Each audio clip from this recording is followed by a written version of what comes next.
Hello everyone, my name is Sivan John. I'm a fan of Huddersfield Town for almost 9 years now. Yeah. Hi Sivan, how are you doing? I'm okay. Doing fine. Yeah, how's it in Malaysia? Well, currently now we are in a partial lockdown. As for myself, because I'm involved in insurance, so we are considered part of essential service. So for me, at the moment right now, it's alternate days I'll be working from office and other days I'll be working from home. Oh, okay, cool. So you're a bit of a Twitter football celebrity, man. Everyone I've spoken to. I wouldn't say that. That's an honor, but I wouldn't consider myself a celebrity. Everyone I've spoken to, and I mentioned I'm doing a show with you. I said, hey, yeah, I know Sivan. You're known for your writing about Argentine football.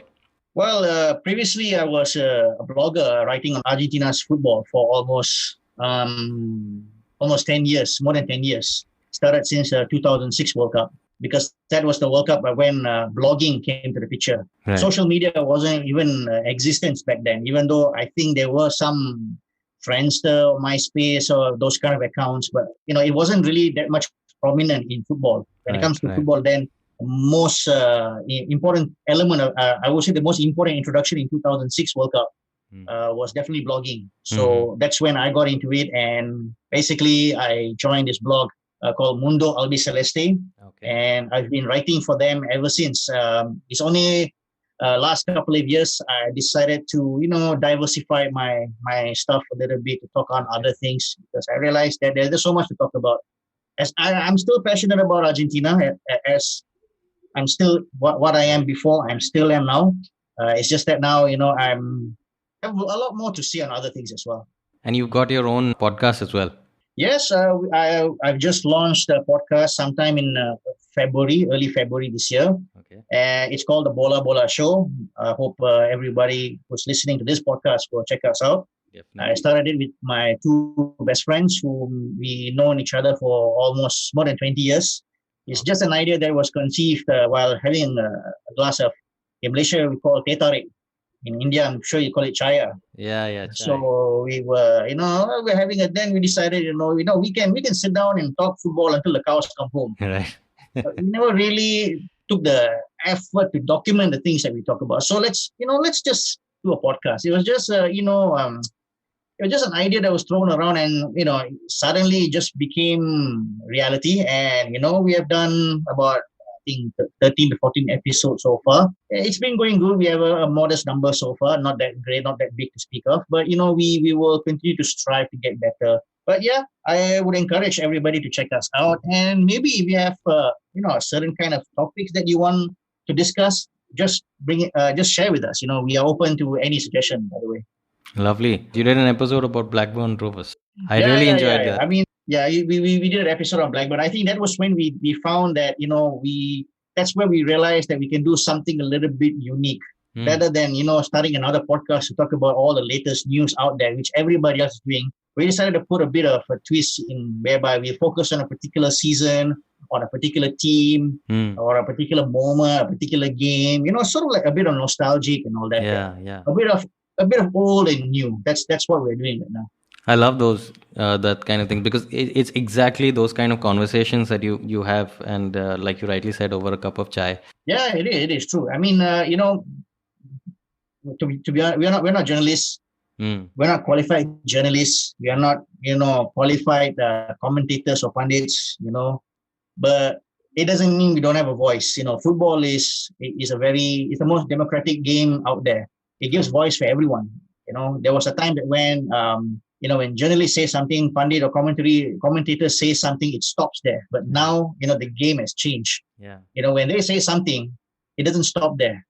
They're going to have to, if something goes wrong, they're going to face a backlash of millions of people who are listening to their conversation, following them on their respective social media. Some of it could be even career ending, to be honest. How and why Huddersfield? Well, it's a long story, but I'll try to summarize it as much as possible. Well, basically in 2011, I went to the UK to visit my uncle. Okay. A bit of background about my uncle, because he was sort of like my footballing mentor. Okay. As a young kid growing up, I never really took interest in the game because I was more interested in the Saturday cartoons that was very famous in the 1980s. But, one day when I came back from preschool, he encouraged me to sit down and watch a very particular game, which is Argentina versus England from the 1986 World Cup. Okay. And watching Diego Maradona's performance on that game blew me away. I became a football fan ever since, and that's how I fell in love with the game. A couple of years later, my uncle got married. He migrated to the UK, and at some point, we lost touch with him. We haven't spoken, completely lost any connection for almost 20 years. Wow. And so when we managed to trace him and find him again, we started to, talk again. I felt, maybe it's a good idea if I was to go to UK and visit his family, sort of like build that bridge that was long lost in our family.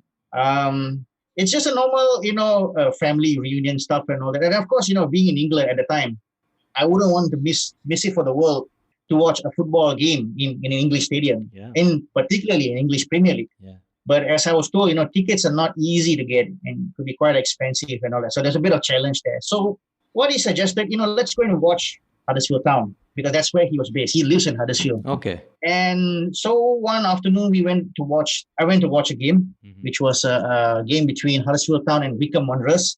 Huddersfield Town won the game 3-1. What captivated me most during that moment was that I was sitting there with my uncle, whom was very important to me, who taught me how to love football. And here I am watching a game with him, first time in the stadium, because at that time, I was still young to go to a stadium. So we never really had that opportunity. It was more like we get together in front of a TV watch, and now we're watching football in the stadium. Right. So after spending a couple of weeks on the flight on the way back to Malaysia, I talked to myself, I never really had a club that I truly would like to follow religiously. Okay. Growing up, I have admiration for all the, your Liverpool, your Manchester United, your Barcelona, Real Madrid, Juventus, AC Milan, you name it. I mean, the admiration is always there, but it never really turned me into something that, I need to get the jersey every season. I need to follow them. I need to subscribe to them. I need to do this. I need to do that. It never occurred to me to do all that. It was just more like a long distance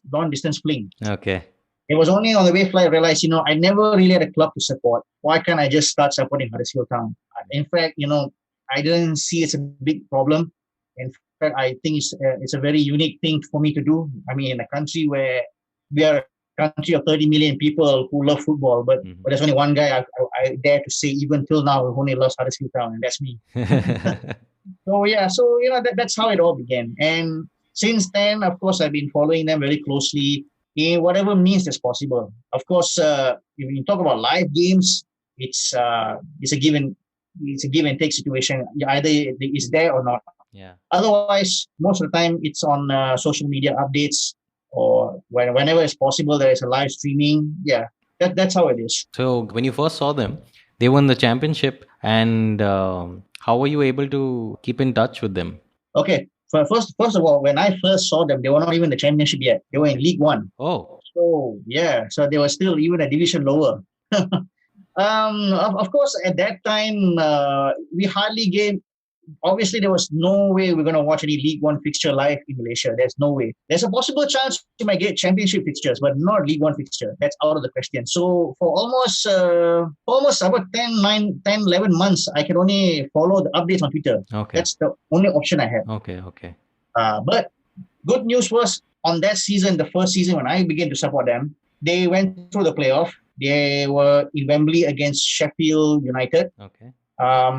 That particular game, yes, I had the opportunity there was a live streaming available. I had to watch it. And it was such a nail-biting game because it finished goalless draw. It went on to penalties. And I remember when the last penalty whereby the Sheffield United keeper, when he took the penalty, he shoot it over the bar.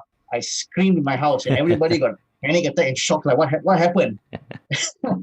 And that's when I told them, my team made it to the championship and all that. So, yeah, that's how it used to be back then. What was that match day experience like, man? Well, it's a very, very overwhelming experience because to realize that, it's just a League One fixture. We're talking about, 2 levels below. Yet, this club seems to endure the heart among the people in Huddersfield. In fact, for me, the whole moment started when we were gathering in, I can't remember the place, but it was in front of a Subway shop in Huddersfield, Okay. whereby as we were walking towards the stadium, we can see all the fans were walking together. And I couldn't believe, even for a League One fixture, there's so much passion and support for this club. Mm. Here in Malaysia, unless your team is doing well, then the crowd is there. Mm-hmm, When your team is not doing well, often there's no crowd at all. Yeah. You're left with only a tits and bits of pieces of people who I would say are the loyal and diehard. Yeah. Whereas the rest, they don't really appear. I mean, sad to say, the term is glory hunter. I mean, sad to say that's what they are. Okay. They only will be there when the team is doing up. So that's the norm here. Yeah. So here I was really overwhelmed to see that whole experience. And, it wasn't so different from your Premier League experience because it's more or less the same. But it's just overwhelming to realize that this is a League One fixture and this is what happening. And yeah, it was one hell of an experience for me. Was the history something you were interested in? Well, as always, it's important to know when you start supporting a team. Yeah, it's important to learn about their history, their background and all that. And I was blown away to realize that Huddersfield Town had such an amazing history.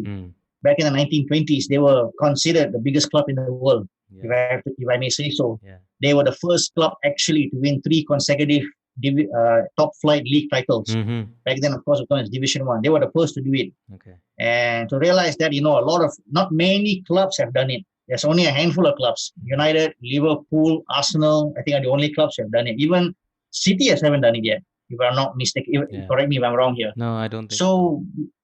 So, even Chelsea, City, with all the money, the vast fortune they have, they're unable to do it. So to realize that Huddersfield Town is in a league of its own, wow, I was really amazed. And much to my also amazement is the fact that in the entire history of Huddersfield Town, 2 influential managers in English football have managed them. Right. The first was Herbert Chapman. Yeah. Of course, when you mention the name, he's more prominently known for what he has done in Arsenal. Right. But what people don't realize that he had a lot of success with Huddersfield Town. And the other is Bill Shankly, because before he took over Liverpool, he was actually a Huddersfield Town manager as well. What's your earliest memory of the club then? Okay, if you ask me my first memory of this club, actually, it was even way before I even attended that fixture that day. This was because in the early 2000s, Steve Bruce was managing the club, and I think they were almost that close to make it to the Premier League. Yeah. But what caught my attention was the fact that at that time there was a Thai football player by the name of Kiatisuk Ziko Sinamo. In Southeast Asia, he's a big superstar.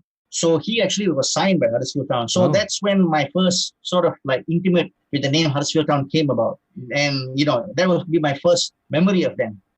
I didn't realize back then that in years down the road, I'll be attending one fixture and I'm going to end up falling in love and supporting them for the rest of my life. I love that you said falling in love. In many ways, it's like a long distance relationship. Oh yeah, it is. I mean, and I would say I'm not the only one because as the years gone by, since I started following them, I realized there are Huddersfield Town fans almost everywhere in the world. Yeah. There are some in Australia, there are Singapore, there are some in Thailand, United States, Brazil. They're everywhere. There's even a dedicated Huddersfield Town account in Indonesia. Oh. So, much to my surprise that, this club actually did manage to, spread its wing globally without even realizing it. Mm-hmm. Of course, a large part of it is because of fans who grew up supporting the club, who went overseas and work and settled down or something like that. But, they left an incredible mark by being in all these places because it only goes to show that, football, there's no boundaries. Yeah. There's no saying that, how far you need to be in order to support a club. Especially in the age of technology that we are living today, where information is very readily available. In fact, if I may share the story, back in 2000, I was watching this football show called Football Mundial, and there was this interesting story about a group of Norwegian fans who support this Scottish club called Stenhousemuir. Okay. Who I think up to that point have never made it out of the Scottish 4th division. Wow.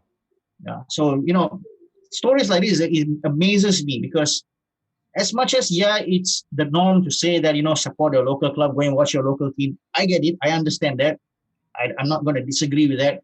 But there's also another side of football where, people are intimate and passionate about things that, so far away because it captivates them in a way that you can't explain. Yeah. And this type of stories, I'm glad that you are starting this podcast and capturing them. Who are Huddersfield's biggest rivals? Well, of course, our biggest rival is Leeds United, Okay. being a team from Yorkshire. So that's one team that we always, look forward to play against them. Mm-hmm. So in terms of rivalry, it's always Leeds United. Of course, there's also a rivalry with Bradford, Okay. being another team from Yorkshire. But throughout my time, it's always been Leeds United, the most important fixture every season. That's the one. You've got a dog? Yeah, so sorry about that. Relax, it's fine. That's my terrier, by the way. Oh, yeah? No, not really. So tell me, Sivan, who is your club legend? Well, in terms of our modern day history, the only legend that I would say universally is loved by the club is Andy Booth. Probably not many people will recognize the name unless you follow the Premier League in the 1990s. He used to play for Sheffield Wednesday. Okay. And I think he had a brief stint with Tottenham Hotspur. Okay. So yeah, he's always been considered the modern day hero of the club because of the fact that he started his career. He's a Huddersfield Town born, started his career with Huddersfield Town, and then was a very promising striker, future ahead of him.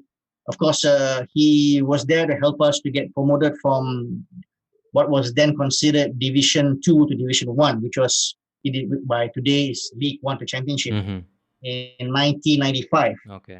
He stayed with the club for 1-2 years, but of course, as the club couldn't progress any further, it was only obvious that a striker of his stature was going to move elsewhere. So he went on to play for Sheffield Wednesday.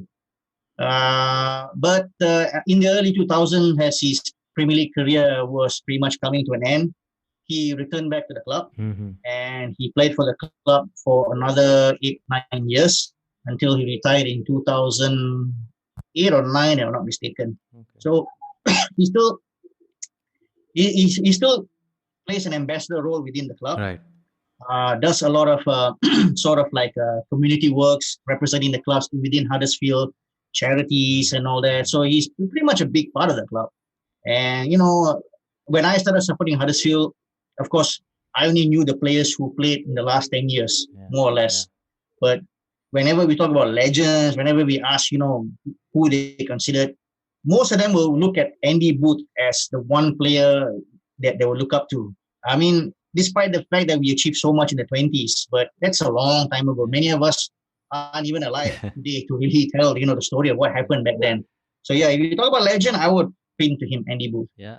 You mentioned another one, Aaron Mooy. Well, Aaron Mooy, of course, I would say, for the brief moment he played with us, I think he became an instant legend. When he was signed by David Wagner in 2016, he instantly, became what I would say our Iniesta. Mm-hmm. The way he drives the midfield, the way he drives the ball and all that. And of course, he was such an integral part of that team that got promoted to the Premier League and the team that actually survived in the Premier League as well. Yeah. When we gone down to the Championship, it was only obvious that, a player of his talent isn't going to stick with us. It was only obvious that when a good offer comes. And yes, for us, Huddersfield Town fans, we understand that. We know that. And so, yeah, I believe today he's a Brighton player. Yeah. I think he had featured a few games where he was really making his mark for them. And, to see what he does, we really miss him in our Huddersfield shirt. And also not to forget the fact that being a prominent member of the Socceroos, he also sort of like flew the Huddersfield flag on the international stage. Who was the player who you feel didn't get their due while at the club? Laurent Depoitre, our Belgium striker, who played for us during our Premier League years, but I think now has gone elsewhere. I can't remember where. I think he's in a French club or a Belgian club where he's back to regular scoring. He's scoring regularly again. But during when he was with us, he did have his moment whereby he was really brilliant, but he did also had his other moments where he was completely. It was a very hot and cold situation. I kind of felt that we didn't really brought the best out of him, and I think the same goes for quite a few other players as well. I mean, if I could name, there's a whole lot of list of players that left the club during that our final year in the Premier League, went elsewhere, where suddenly out of nowhere they end up becoming so good. I kind of wish that maybe we could have got the best out of them, but circumstances didn't allow us. So that's how I'll put it. A young player you're looking forward to seeing more of. Well, of course, the one player that there are two players that I believe that has tremendous amount of potential, and it's a good thing that the club actually brought them this year. Even though yes, they are on loan, but no matter how you look at it, their talent is extremely valuable to the club. The one player, of course, is Chris Willock, who is a striker. He was in Benfica B for a few years. He did very well there, and Arsenal academy.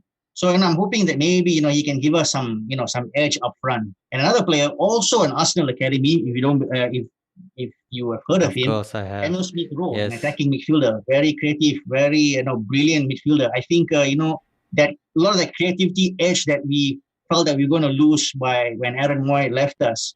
He came in and has done a great job for us. So yeah, I'm hoping the current managers, the Cowley Brothers, will be able to get the best out of them. And hopefully it could be a value added for the club. Tell me more about the managers, the Cowley brothers. Okay, I'm sure you heard about football managers. Yeah. We have seen many great stories of people who out of football managers. But how often have you heard of people who play football managers who end up becoming actual football managers? Yeah. That's the Cowley brothers. When I heard about them also, it was a bit of a surprise because, I've heard they've done some amazing things while they were managing at Lincoln. But the one story that really blew my mind off was the fact that they actually started their managerial career, or the idea of being football managers was actually through football, that actual game itself. Wow. And it was from that game whereby they developed, their skill, their knowledge on how to manage teams and all that, and it brought it to them in the real world. And here they are with Huddersfield Town. So for me, it was like, wow, when it comes to, it's something amazes me that my club, when they do something, it's something that is out of the blue, out of nowhere, and it just hits you right. It creates this wonderful impression, that you just cannot, unbelievable. And much to the surprise of everybody, they really helped rejuvenate the club when it was badly needed. When David Wagner left us, we were in a situation where, the club was really on morally, everything was really on a low. And of course, subsequent months, we got relegated from the Premier League to the Championship. And the sad part was, the impression that everybody was getting out of Huddersfield Town. It's like we wasted our time being in the Premier League. Other teams could have done better.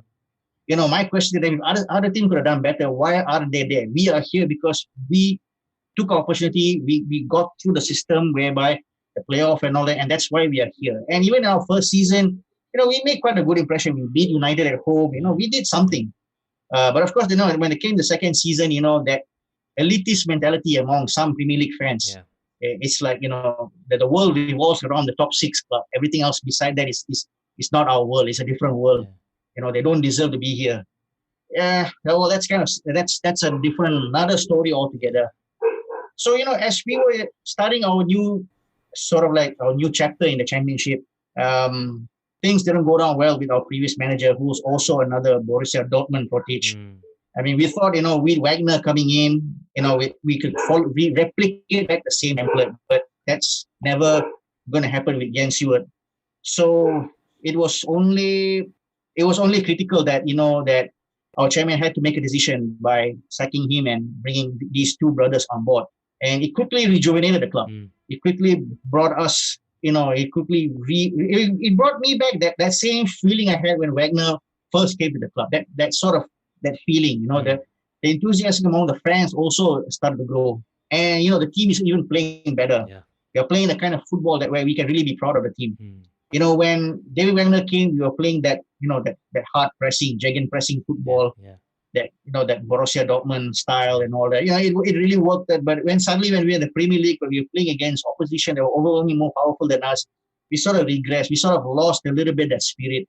And it's good to see that under the Cowley brothers, we are going back in that direction, because I think that's what fans ultimately want. Sometimes, it's not about the result. It's about a team that you can be proud of. And that's one thing I learned about Huddersfield Town fans is that, it's not about result. Win, lose or draw, that's one thing. But at least we want a team that plays football, that once they came on the field to play football, show the fans that we are here playing football, not sitting duck at the back, observing pressure and all that. And then when you concede a goal, you start to struggle, to find a way to get an equalizer, and you end up conceding more goals. Yeah. So, yep, that's about the Cowley Brothers that I can share.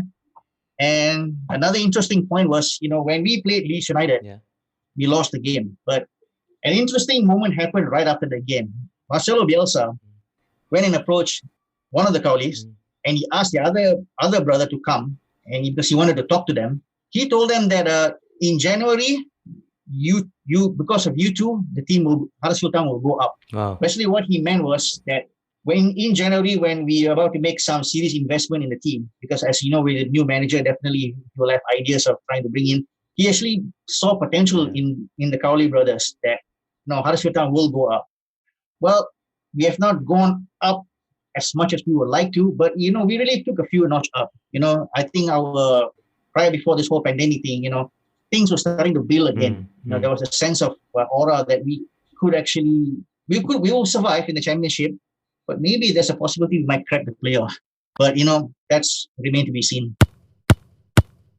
One game that left you elated, and one game that left you completely disappointed. Well, if I were to pick the one game that disappointed me, was definitely when we were playing against West Ham United. It was one game that I thought, that we could have won. We were winning 4-1. But unfortunately, West Ham United came back and won 5-4. That game completely left me devastated. Something that I will never forget. Although there are many other games that we lost badly, but those are games where it just happened. So I can expect that. Because we played against a much superior side, so we lost. Those are games where we really had a bad day, so we lost. But this is one game whereby, we had victory in our hands, but somehow or other it just got snatched away. It got snatched away at a very, very last minute, courtesy of a Chacarito goal. Well, that's something that, I think I look back in a sweet and sour feeling, because, it was such a sweet game for me, but at the same time ended in such a sour note. I mean, what to do? Yeah. But you talk about a game that really left me happy forever. I would say it's definitely that day in Wembley against Reading. It's one game that I think, nevertheless, no doubt it was a goalless draw, no doubt it was a penalty shootout, but it's one game whereby I virtually couldn't sleep the whole night after the game. I was struggling to sleep because of the anxiety, the excitement. There was, all that chemical fluid going through your body after that game. I couldn't sleep the whole night. And the next morning I had to go to work. And best part was, the days after that, I getting calls from some local newspaper, hey, we heard you're a Huddersfield Town fan, we want to talk to you. Wow. There's a newspaper article on me written in one of our local dailies, a full page of me. Yeah, so that game I will never forget. I mean, despite the fact that for whatever said and done, what our Premier League experience, but just to be there, I think means a lot. When people ask me, when hopefully one day Huddersfield Town will be in the Premier League, I never believed that. I always said, well, it's not going to happen. Because the people need to understand that, the stature of our club. We're a very small club. A very, a traditional English football side. Right. Unlike the Premier League, all the razzmatazz that goes around, we don't really have that. It's just that one season when David Wagner came in, everything fell into place. Maybe there was an element of luck behind it, but it all fell at the right place at the right time, and everything went perfectly well. And it could have ended on a disappointment note if we didn't win that penalty and made it to the Premier League, because I always believe that it's either now or never. If we never made it, then we're not going to make it forever. But yeah, we made it. So that's one game I'll never forget. I got to know this friend of mine who lives in Australia, and it so happened that when Australia played Syria in a World Cup qualifier, as you know, because Syria, the war-torn problem in their country, they were not allowed to play their home fixture there. So what happened was that first leg fixture was actually played here in Malaysia, in Malacca, the state where I was born. But because it clashed with my work schedule and all that, I wasn't able to attend the game. Otherwise, I could have actually met Aaron Mooy in person, because this friend of mine actually had, passes to go backstage and meet the players and all that. But that didn't happen. But what happened was, it's a funny story, because when I knew that he was coming, I knew that I couldn't meet him in Malaysia, because he's somewhere, I'm somewhere. So what happened was, about a couple of weeks before the fixture, I actually delivered my jersey to him in Australia, Melbourne, and he picked it up from Melbourne, brought it to Malaysia, got it signed, took it back to Australia, and delivered it back to me. Wow. So yeah, that's one memento that I have not worn the jersey since then. The jersey is just hanging in my closet because I said no, this is not a jersey that I'm going to wear it forever. Yeah. Wow. But if you talk about there's another memento maybe I didn't share with you was that before the 2018 World Cup, we had this sort of like a pre-World Cup event here in Malaysia where Hernan Crespo was in town. Oh. And this time I made it a point that I'm not going to miss anything, no matter what. And thank God it was on the weekend. It was on a Saturday weekend. So a friend of mine said to me, come at this hour and all that. They're having this and all that. So I was there. It turns out that event was supposed to be meant for journalists and some VIPs, but somehow or other I was sitting inside that circle that people didn't realize that I'm an outsider. But I just kept quiet, kept cool, just pretended like, everything is normal, okay. So as soon as when the whole event was over, people inside that circle were allowed to go and meet the players, get signed jersey and all that. Wow. And I actually managed to get my jersey signed with him and took a picture with him. Yeah. Superb. So you posed as a journalist. Let's just say I was investigating journalist, undercover journalist or something. What has this journey of being a Huddersfield fan meant to you? What has it brought to you in your life? Well, one thing it's brought to me is the humility and humbleness, because I'm not supporting a big fancy club with who can afford to spend 100 million every season buying big names and all that. So it brought me back to life about what football should really be.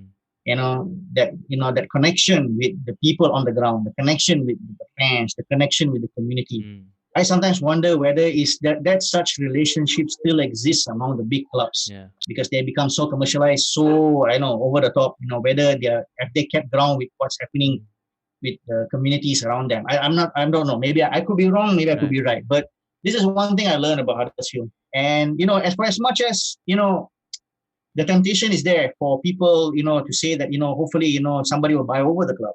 But I always realize for the fans in Huddersfield Town, and I have to be in agreement with them. They don't want that. Yeah. They still want their club to be renamed what it is. That connection with the community. That bond must be still there. And yes, we have an owner who may not be someone with a very deep pocket, but he's just like one of us, a fan. Yeah. When you hear his stories, Mr. Phil Hodgkinson, who is our chairman, when you hear his stories, he's just like one of us, a fan. Yeah. And even the previous chairman, the previous chairman, he spent the club for nearly over 10 years, Mr. Dean Hoyle. He came into the club right at the end of 2008 or 9. And, it was under his 10 years journey as a chairman of the club. He took the club from being this very traditional Class C English side to, from League One to Championship to the Premier League and all that, all doing, it was all that journey. And, when I hear their stories, that connection with the club, that's extremely important, which, whether we like it or not, Liverpool owner doesn't really have it with the club. The Abu Dhabi doesn't have it with City, or even Saudi Arabia doesn't have it with Newcastle, because what their decision is purely commercial, business-driven decision. There's a lot of PR involved. This is very pure. It's pure passion and pure football. Technology has really brought us together, brought the whole world, shrink the entire world. Nowadays it seems like even a big club, say, your Barcelona, Real Madrid, it's not that far away. It's almost like, at the tip of your finger, it's right there. And, it's as much as it's become very toxic in a way, but to see that, you have this El Clasico rivalry, which has a story which is evolved around, the Spanish and the Catalonians and all that, but it's developed into a global warfare. You have countries like, say, India, where you have Barcelona, Real Madrid fans, bickering at each other. Almost as if, they are Catalonia or Madrid, people are born in Madrid themselves. Yeah. And you have this, and it happens in every country. Yeah. It's like, and, as much as I think, people find it absurd, why would you be bickering on this and something's far away? But I also looked at it from a different perspective that, this is what, this club has having a profound effect on people. I mean, at the end of the day, it's put it this way, McDonald's may be an American product, but it has a huge effect on people all over the world. Right. Everybody wants to have that one moment where they can go to McDonald's and buy a burger. And I think that's what football is today. Everybody wants to have a piece of something. Yeah. It can be something made locally, it can be something made internationally. I don't know what it is, but everybody wants to have a piece of something. Everybody wants to be a part of something. And as for me, just to be involved as a fan so far away with Huddersfield Town, for me, that's my sense of belonging. Yeah. That's where I find that comfortness. I find that little bit of, that good feeling and excitement feeling that, it doesn't happen in often other times. And same thing goes for how, that the support I had for Argentina. That's where my comfort is. That's where, I lean upon. I find there's the sense of belonging there. It's not going to say that I don't like anything else. I don't support my own national team or the clubs that are here. I do. But, again, it's a very mysterious feeling out there. And I think that, technology has really invoked that feeling to a different level, that today you're starting a pod on there, I'm talking to you, and it's just going to brew more things. You never know where this thing is going to take. Well, man, Sivan, thank you so much for being on FarAwayFan. I hope you had fun. Yeah, my pleasure. It was a real pleasure talking to you. I mean, when I saw your pod, I knew I had to be on the show, no matter one way. I'm glad you got in touch. I was so glad to see your message. Yeah. And hopefully I can maybe come on your show. I don't know what I'll talk about. This is all I know, to be honest. Yep. I mean, we definitely want to hear more of your experience, because the fact that you are now engaging with the world, with people from all parts of the world, supporting all clubs from so many different places. I mean, we definitely want to engage with you more on that topic. Sure, man. I'd be happy to contribute. Thanks, Sivan, once again for being on the show. Yeah, most welcome. Yeah, and I wish you, Huddersfield, and the Cowley Brothers the very best. I'm very eager to see where Huddersfield ends up at the end of this strange season of ours. Yeah. Yep. Thank you so much. Thank you. Thanks, Sivan. Take care, man.